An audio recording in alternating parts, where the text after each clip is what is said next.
Selamat bertemu kembali anak-anak melalui video pembelajaran kita kali ini. Tetapi sebelum kita menyimak atau mengikuti video pembelajaran kali ini, mari kita berdoa menurut agama kita masing-masing. Berdoa mulai. Dalam nama Bapa, Putra, dan Roh Kudus. Amin.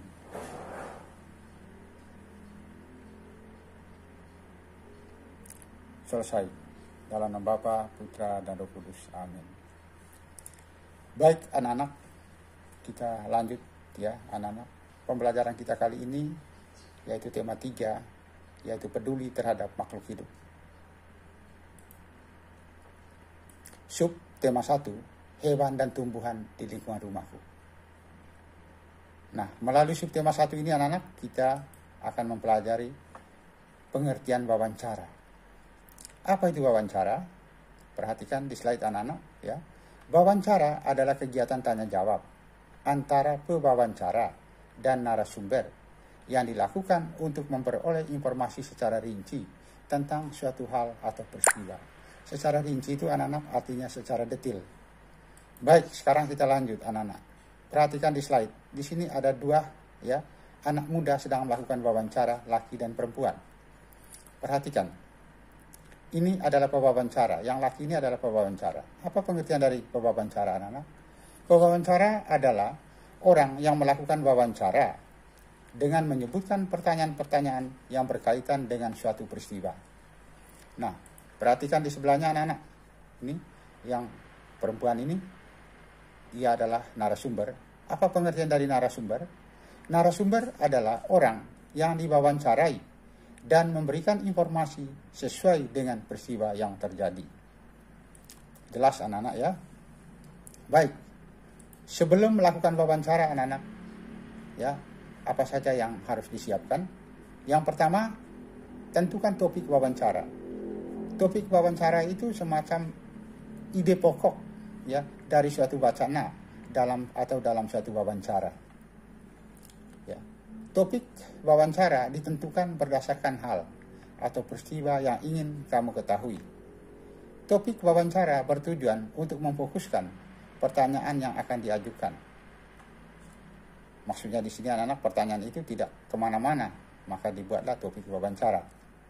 Berikutnya, ya, buatlah daftar pertanyaan yang akan kamu ajukan saat wawancara. Ini contoh anak-anak, ini adalah seorang siswa ini sebelum dia melakukan wawancara, dia menuliskan topik wawancara, kemudian dia menuliskan pertanyaan dan juga menuliskan juga siapa narasumbernya.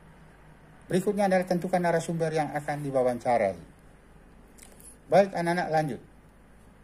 Saat melakukan wawancara. 1. Mulailah pembicaraan dengan sapaan yang ramah. Perkenalkan diri. Perkenalkan diri, contohnya anak-anak. Selamat siang anak-anak, ya. Atau selamat siang Bapak atau Ibu. Saya Anita. Saya ingin mewawancari Bapak. Kayak seperti itu contoh anak-anak ya. Yang kedua, ajukanlah pertanyaan dengan jelas dan menggunakan bahasa yang santun. Sudah jelas di sini anak-anak ya. Catatlah jawaban yang dijelaskan oleh narasumber. Berarti di sini anak-anak pewawancara harus menyiapkan kelengkapan wawancaranya. Bisa buku tulis, ballpoint, mungkin tape ya untuk merekam dan mungkin ada yang lain-lainnya juga. Yang ketiga, catatlah jawaban ya yang dijelaskan oleh narasumber. Ya, sudah tadi itu anak-anak ya. Yang keempat, akhirilah wawancara dengan kesan yang baik dan menyenangkan. Artinya setelah selesai melakukan wawancara anak-anak, pewawancara ini harus menyampaikan ucapan terima kasih kepada ya narasumber. Ya. Berikutnya, hal yang perlu diperhatikan saat wawancara. 1. Pertanyaan yang diajukan sebaiknya memakai kalimat yang efektif dan mudah dipahami. Kalimat efektif ini anak-anak adalah kalimat yang mengandung kaidah-kaidah yang berlaku. Ya, contohnya di dalam kalimat itu harus ada subjeknya, predikatnya, objeknya, sehingga kalimat itu mudah dipahami. Yang kedua, penampilan dan sikap saat melakukan wawancara harus santun. Lihat, kedua anak muda ini anak-anak, ini adalah sedang melakukan wawancara. Mereka pakaiannya sopan, pakaian yang rapih, ya, neces, ya. Kemudian yang ketiga, tidak menyela narasumber saat memberikan penjelasan. Menyela itu artinya tidak memotong pembicaraan, ya, narasumber, ya, ketika kita mendapatkan informasi. Sekalipun ada hal yang kita tidak mengerti, nanti akan ditanyakan setelah selesai dia menyampaikan informasinya. Baik, anak-anak, kita lanjut. Cara membuat pertanyaan wawancara. Pertanyaan yang diajukan saat wawancara bertujuan untuk menggali informasi secara rinci tentang suatu hal atau peristiwa. Apa itu rinci tadi sudah dijelaskan, yaitu secara detail, ya. Kemudian anak-anak, pertanyaan wawancara dibuat seperti pertanyaan pada umumnya, yaitu kalimat tanya. Harus menggunakan kalimat tanya, kan? Baik, fungsi penggunaan beberapa kata tanya. Kata tanya satu, apa? Berfungsi untuk menanyakan hal atau peristiwa yang terjadi. Juga dapat digunakan untuk mengawali wawancara yang bersifat umum. Contoh pertanyaan, apa hewan yang Bapak pelihara? Baik, kata tanya yang kedua, berapa? Berfungsi untuk menanyakan jumlah. Contoh pertanyaan, berapa banyak hewan peliharaan Bapak? Kata tanya yang ketiga, siapa? Berfungsi untuk menanyakan pelaku atau orang yang terlibat dalam kejadian. Contoh pertanyaan, siapa yang memelihara hewan peliharaan Bapak? Kata tanya yang keempat, di mana? Berfungsi untuk menanyakan tempat kejadian peristiwa. Contoh pertanyaan, di mana Bapak membeli makanan hewan? Kata tanya yang kelima, kapan? Berfungsi, ya, untuk menanyakan waktu kejadian peristiwa. Contoh pertanyaan, kapan Bapak memberi makanan hewan peliharaan Bapak? Kata tanya yang keenam, mengapa? Berfungsi untuk menanyakan sebab terjadinya peristiwa. Contoh pertanyaan, mengapa kandang hewan peliharaan Bapak harus dibersihkan secara teratur? Kata tanya yang ketujuh, bagaimana? Berfungsi untuk menanyakan keadaan atau proses terjadinya peristiwa. Contoh pertanyaan, bagaimana cara Bapak membersihkan tubuh hewan peliharaan? Baik, anak-anak, kita lanjut pembelajaran berikutnya, yaitu tentang kerusakan lingkungan, ya. Manusia berinteraksi dengan sesamanya maupun dengan lingkungan. Berinteraksi itu artinya saling berhubungan, anak-anak, ya. Interaksi antara manusia dan lingkungan yang tidak seimbang akan menimbulkan berbagai masalah. Tidak jarang manusia merusak lingkungan untuk kepentingan dirinya tanpa memperhatikan kelangsungan hidup hewan atau tumbuhan. Perhatikan di slide anak-anak beberapa contoh kegiatan manusia yang menyebabkan kerusakan lingkungan. 1. Membakar hutan. Lihat ini anak-anak di slide, ya. Yang sebelumnya di sini banyak pohon, kemudian ditebang, lalu dibakar, ya, dan merambat ke hutan-hutan yang lainnya. Kebakaran hutan mengakibatkan hilangnya habitat dan sumber makanan bagi satwa. Pada pembelajaran sebelumnya anak-anak kamu sudah tahu apa itu habitat. Habitat itu adalah tempat berkembang biaknya makhluk hidup, atau tempat untuk mencari makannya makhluk hidup, atau tempat berteduhnya makhluk hidup.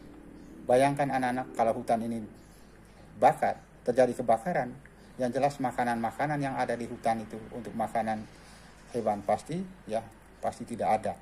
Bahkan hewannya sendiri pun bisa mati karena kebakaran hutan tersebut. Baik anak-anak, sekarang lanjut.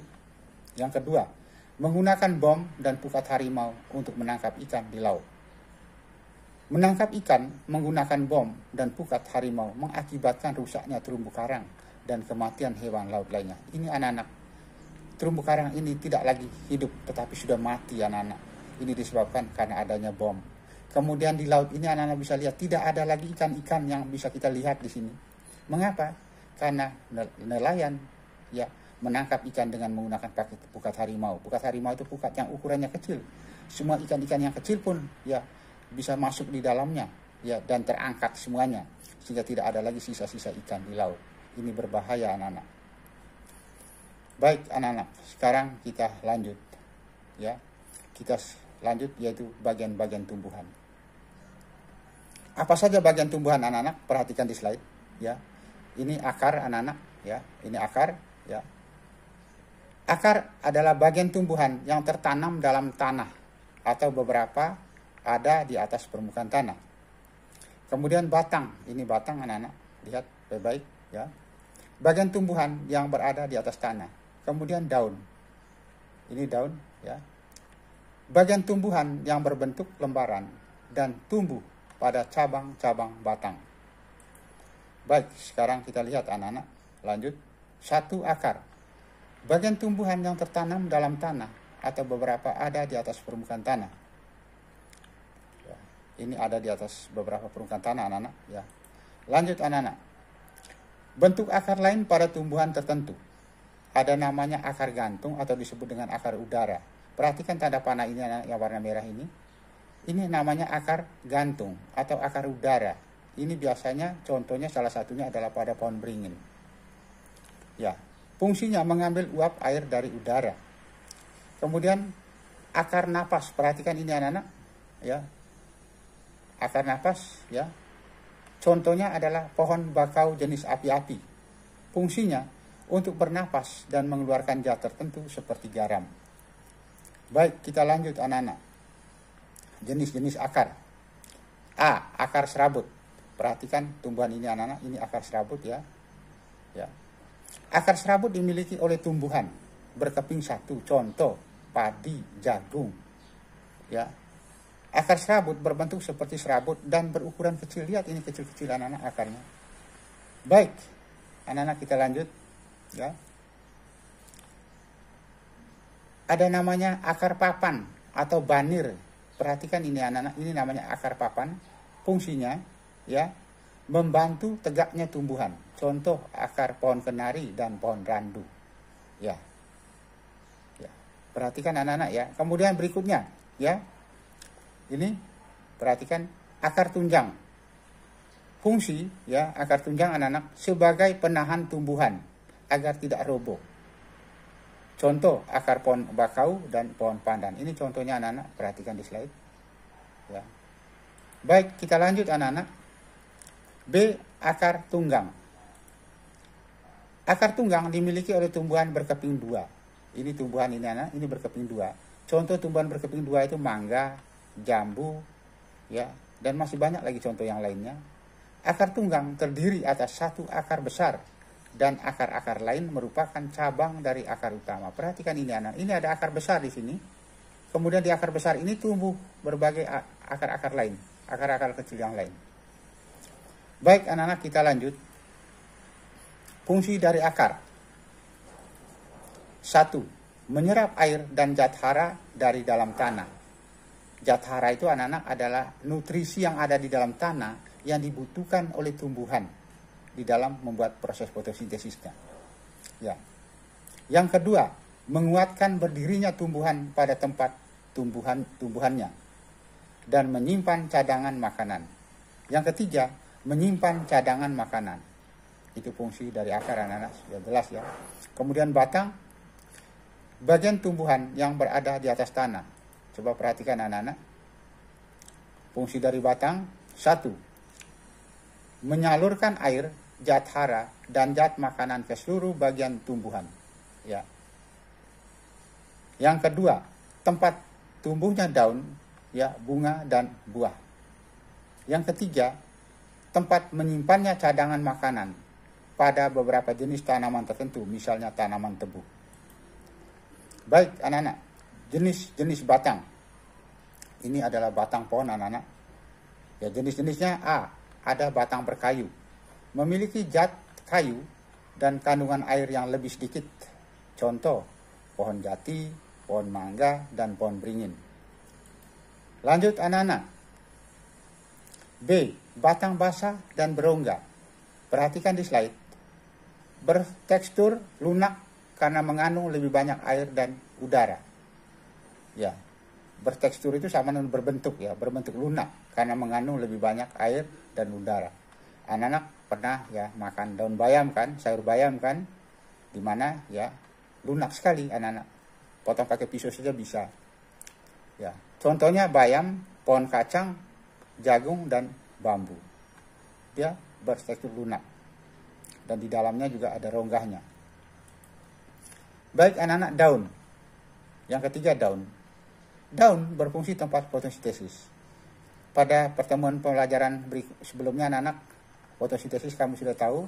Fotosintesis itu adalah proses tumbuhan ya mengubah ya sinar matahari menjadi makanan bagi tumbuhan. Ini melalui daun ini anak-anak, mengubah sinar matahari ini melalui daun ini untuk menjadi bahan makanan dari tumbuhan. Berikutnya anak-anak, fungsi dari daun. Ya. Sudah jelas tadi ya. Sebagai tempat fotosintesis. Fotosintesis adalah proses pembuatan makanan pada tumbuhan dengan bantuan energi cahaya matahari yang sudah dijelaskan oleh Pak Guru sebelumnya. 2. Sebagai tempat penguapan air. Yang ketiga, sebagai alat pernapasan pada tumbuhan. Ingat anak-anak, jangan sampai tumbuhan di rumahmu, kamu cabik-cabik daunnya atau kamu petik daunnya. Kalau itu yang terjadi, maka tumbuhan itu bisa mati karena tidak bisa bernapas. Karena tumbuhan itu bisa bernapas melalui ya daunnya. Baik anak-anak, kita lanjut. Daun dibedakan berdasarkan tulang daun anak-anak. Ya. Ada tulang daun menyirip seperti sirip ikan. Ini daun jambu anak-anak ya. Daun jambu, daun mangga, dan masih banyak lagi daun-daun lain yang bentuknya sirip seperti sirip ikan. Ini namanya tulang daun menyirip. Ini salah satu contoh saja anak-anak, tulang daun menyirip ini. Ya, ini kan daun jambu ini ya. Kemudian ada tulang daun melengkung. Anak-anak pernah lihat kan? Ya, begitu banyak tanaman daun melengkung anak-anak. Salah satunya ini daun sirih anak-anak ya. Kemudian tulang daun menjari, ya seperti jari, makanya dikatakan tulang daun menjari. Ini adalah contohnya adalah daun pepaya. Selain pepaya masih banyak contoh lain anak-anak, ya termasuk daun singkong. Kemudian tulang daun sejajar, ini contoh anak-anak, ini adalah jagung. Di mana tulang daunnya sejajar. Masih ada contoh lain anak-anak, tebu juga termasuk tulang daun sejajar, termasuk alang-alang dan masih banyak lagi anak-anak. Baik, sekarang kita lanjut anak-anak. Sekarang bunga, bagian daripada tumbuhan tadi. Bagian-bagian bunga. Perhatikan anak-anak, ini ada di slide. Ini gambar bunga anak-anak. Bagian-bagiannya yang perhatikan di A. A ini tangkai bunga. Apa manfaatnya? Untuk menahan bunga agar tidak mudah terbawa angin. Kemudian B. Lihat di B ini anak-anak di slide. Itu namanya kelopak. Kelopak ini melindungi bunga sebelum mekar. Kemudian C. Ya, C ini mahkota. Mahkota ini manfaatnya untuk menarik perhatian polinator. Polinator itu artinya anak-anak hewan, ya semacam serangga yang yang membawa ya serbuk keputik, ya, yang menyerbuk semacam serangga atau hewan, ya, di mana dia akan membawa ya serbuk ke keputik. Berikutnya adalah D. Benang sari, ya. Benang sari itu alat reproduksi jantan, ya, pada bunga. Ini anak-anak, cuma di sini kurang jelas. Kemudian yang E ini adalah putik namanya, itu alat reproduksi betina. Berarti pada tumbuhan dan hewan itu anak-anak ada jantannya dan juga ada betinanya, ya. Baik, sekarang kita lanjut anak-anak. Buah dan biji, ya.